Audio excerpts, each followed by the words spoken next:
Hello, my name is Blake Patterson, and welcome to Afro Reviews. On the latest episode of the Classic series, I will be examining one of my favorite movies of all time, Robert Altman's Nashville. The motion picture bends the conventions of opening credit sequences by incorporating a fast-paced narrator and an album cover with the film's title and songs.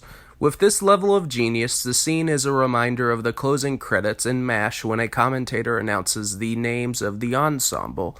Due to the heightened vocalization of the narrator, his rhythmic energy suggests that audiences are amid the major fiat that is Nashville. After only 20 minutes, Altman has greeted his audiences with a variety of complex characters. Hal Philip Walker is an unseen politician who travels around in his van to discuss about issues in politics. Walker perceived politics as a lack of interest, yet he claimed that everyone was involved in the subject if they appreciated it or not. The irony of these statements is that they are the words of a candidate for the replacement party. Even a historical and economical allusion to how a vehicle costs more than Columbus's exploration is a witty notion. Beneath her image as a Southern sweetheart, Ronnie Blakely's Barbara Jean is a sensitive and brittle person who is amid her career's anxieties and poor health. Her caring husband attempts to care for Barbara Jean as much as he can.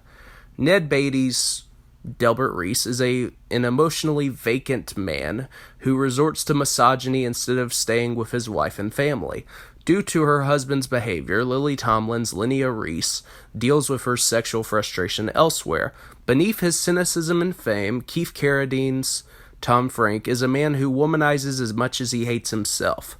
Frank's decision as a philanderer not only challenged the singing trio, but they affect the marriage between his members.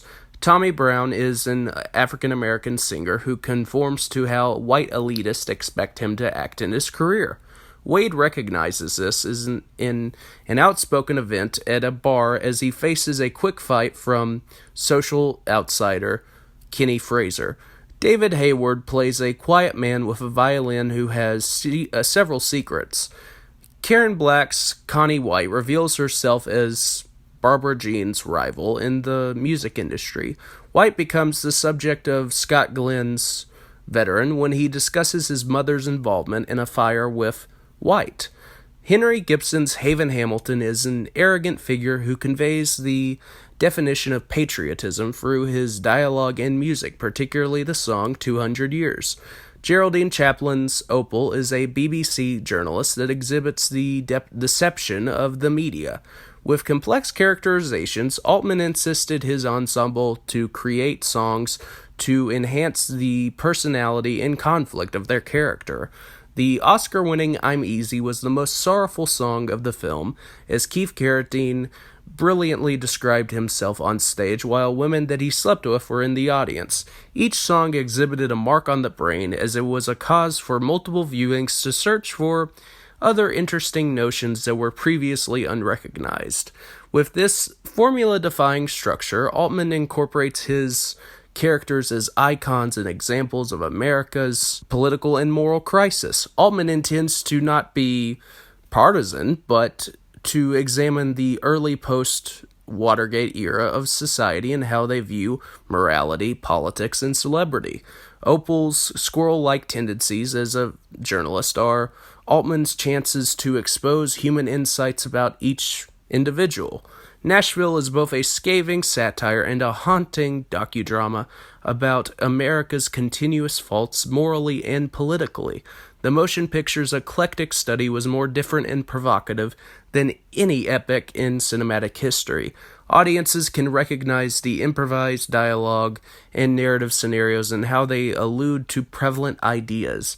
Even when Altman approaches a character or situation with menace, the late master's compassion seeps through the edges of his essay. For example, Sue Leen Gay's outcome is just as chilling as it is topical. The film's few detractors failed to recognize Altman's sympathy. In this era of social and political division, Robert Altman's Nashville is the multifaceted essay that America deserves. Altman's masterpiece matters more than ever.